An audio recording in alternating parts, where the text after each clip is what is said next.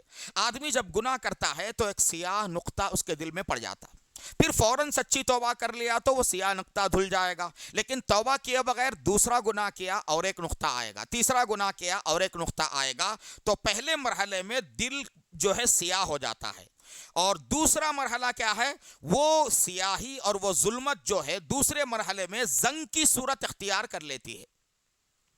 پہلے سیاہی ظلمت ہوتی ہے، پھر وہ ظلمت دوسرے مرحلے میں زنگ کی صورت اختیار کر لیتی ہے۔ حدیث شریف میں آیا ہے ان هذه القلوب تصدع كما يصدع الحديد، دیکھو دلوں کو بھی زنگ لگ جاتا ہے جیسے لوہے کو زنگ لگ جاتا ہے۔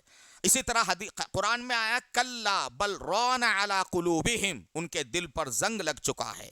تو پہلے مرحلے میں دل سیاہ ہوتا ہے، دوسرے مرحلے میں دل پر زنگ لگ جاتا ہے، تیسرا جو مرحلہ ہے، تیسرے مرحلے میں انسان کا دل سخت ہو جاتا ہے، انسان کا دل سخت ہو جاتا ہے۔ اس کا تذکرہ قرآن پاک میں کیا گیا ہے، اللہ تعالیٰ فرماتے ہیں ثم قست قلوبکم من بعد ذالک، پھر تمہارے دل اس کے بعد سخت ہو گئے۔ تو دل سخت ہو جاتا ہے، جب دل سخت ہو جاتا ہے تو پھر چوتھا مرحلہ ہے کہ اس سخت دل پر اللہ مہر لگا دیتے، ختم اللہ علی قلوبہم، ختم اللہ علی قلوبہم، یعنی چوتھا مرحلہ کہ پہلا مرحلہ دل سیاہ ہو جاتا، دوسرے مرحلے میں دل پر زنگ لگ جاتا، تیسرے مرحلے میں دل جو ہے سخت ہو جاتا، چوتھے مرحلے میں اللہ تعالیٰ اس سخت دل پر مہر لگا دیتے ہیں، اور پانچویں مرحلے میں اس دل پر تالا لگا دیا جاتا ہے۔ افلا یتدبرون القرآن ام علی قلوبہم اقفالها، یہ لوگ قرآن میں غور کیوں نہیں کرتے، کیا ان کے دلوں پر تالے پڑ گئے؟ تو آخری جو مرحلہ ہوتا ہے تالا پڑنے کا مرحلہ ہوتا ہے، اب اس کے بعد اس دل کے اندر حق کو قبول کرنے کی صلاحیت نہیں ہوتی ہے۔ تو میرے معزز بھائیوں، ہم سب کو جو ہے دل پر محنت کرنے کی طرف توجہ دینا ہے، باطن کو سنوارنے کی طرف ہمیں توجہ دینا ہے۔ جتنی ہماری اخلاقی اور معاشرتی خرابیاں اور جتنا بگاڑ ہمیں نظر آ رہا ہے، یہ دراصل دل کا بگاڑ ہے۔ دل میں مال کی محبت ہوگی، لوگ مال کے لیے قتل کریں گے۔ دل میں شہوت زیادہ ہوگی تو لوگ عورت کے خاطر جو ہے نا جرائم کا ارتکاب کریں گے۔ دل میں تکبر ہوگا تو آدمی جو ہے نا دوسروں کی تحقیر کرے گا، ان کو ذلیل و خوار کرے گا۔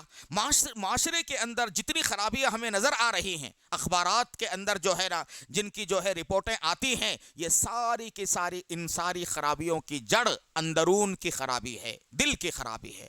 اللہ تبارک و تعالی مجھے اور آپ کو اور پوری امت مسلمہ کو اپنے دل کو یعنی دل پر توجہ دینے کی اللہ تعالی ہمیں توفیق عطا فرمائے، اور مشائخ کی صحبت میں رہ کر اپنے دلوں کو منور کرنے کی اللہ تبارک و تعالی توفیق عطا فرمائے۔ اب تھوڑی دیر کے لیے مراقبہ ہوگا، اور پھر اس کے بعد دعا، اور پھر یہ جو ہے مجلس اختتام کو پہنچے گی۔ سب ساتھی جو ہے آنکھیں بند کر لیں، اللہ کی طرف متوجہ ہوں، اور یہ تصور کریں کہ اللہ کی رحمت اتر رہی ہے، میرے دل میں سما رہی ہے، اور میرے دل سے گناہوں کی ظلمت چھٹ رہی ہے، اور میرا دل اللہ اللہ بول رہا ہے۔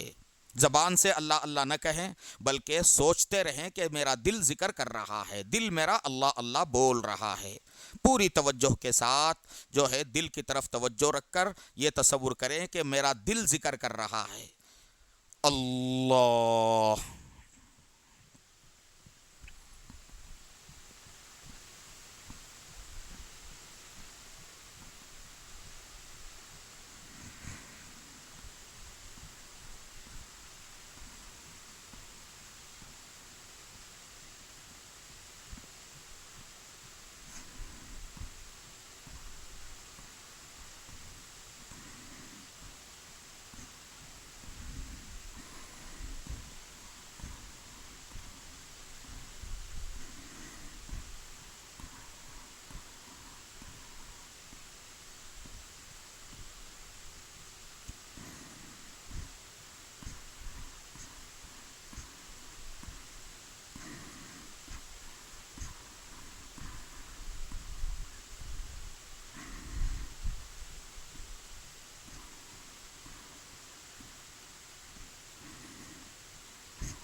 لا الہ الا اللہ محمد الرسول اللہ صلی اللہ علیہ وسلم۔ توبہ کے کلمات ہمارے حضرت پیر صاحب دامت برکاتہم کا معمول ہے کہ وہ مجلس کے اخیر میں توبہ کے کلمات پڑھواتے ہیں۔ جو ساتھی بیعت کرنا چاہیں تو وہ بیعت کی نیت کر لیں، ورنہ توبہ کی نیت کر لیں،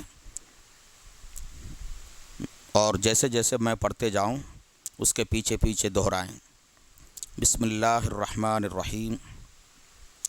لا الہ الا اللہ محمد رسول اللہ۔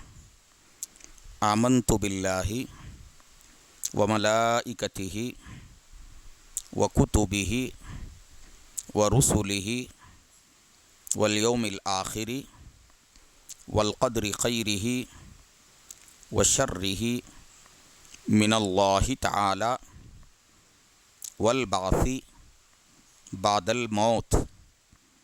آمنت باللہ کما ہوا باسمائہ وصفاتہ وقبلت جمیع احکامہ اقرار باللسان وتصدیق بالقلب۔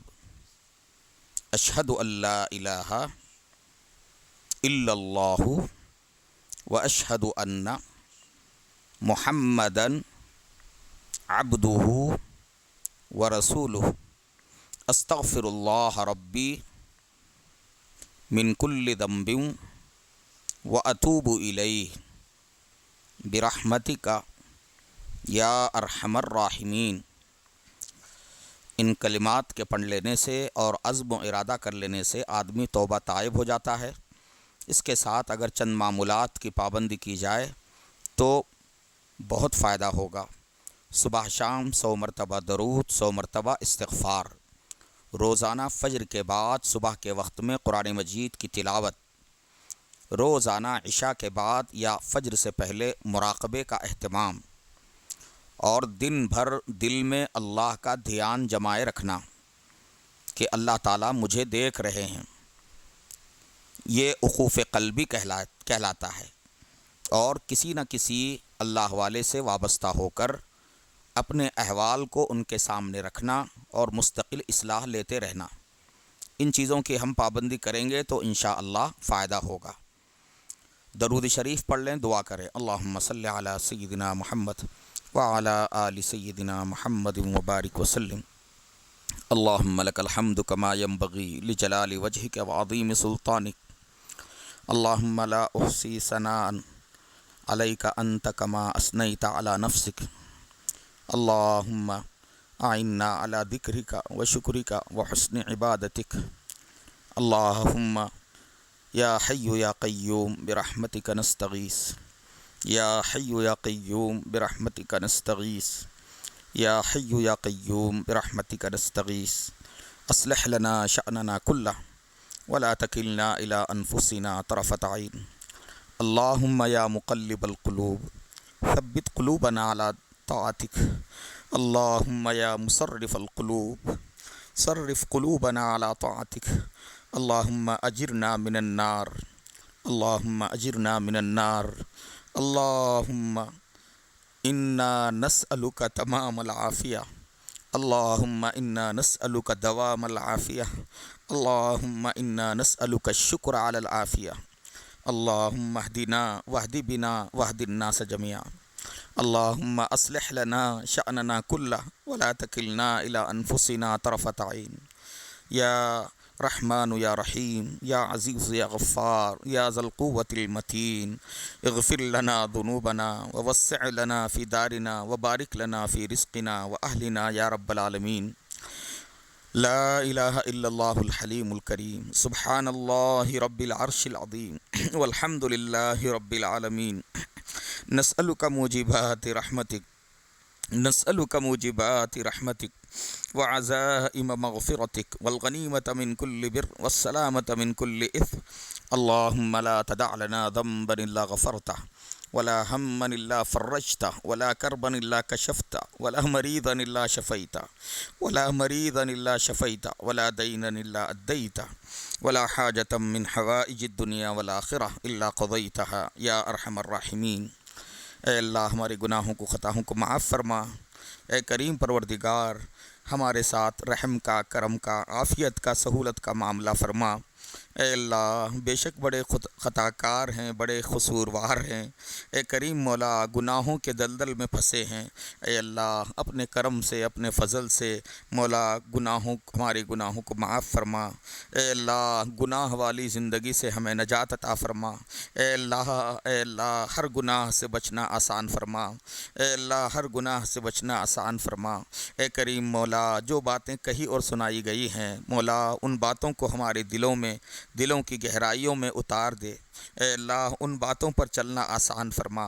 اے کریم پروردگار اے اللہ ہمارے دلوں کی اصلاح فرما، ہمارے دلوں کو پاک فرما۔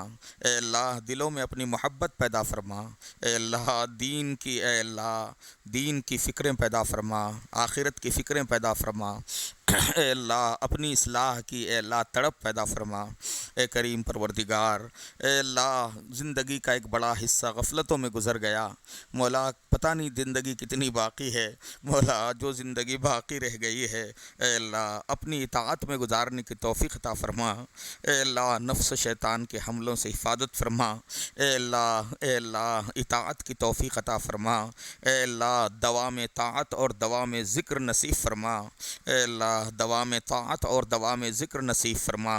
اے اللہ جتنے بیمار ہیں سب کو شفا عطا فرما مولا، جو پریشان حال ہیں ان کی پریشانیاں دور فرما۔ اے اللہ جس مشکل میں اے اللہ پڑے ہوئے ہیں ان کو اس سے نجات عطا فرما۔ اے اللہ امت مسلمہ کی جان کی، مال کی، عزت کی، آبرو کی حفاظت فرما۔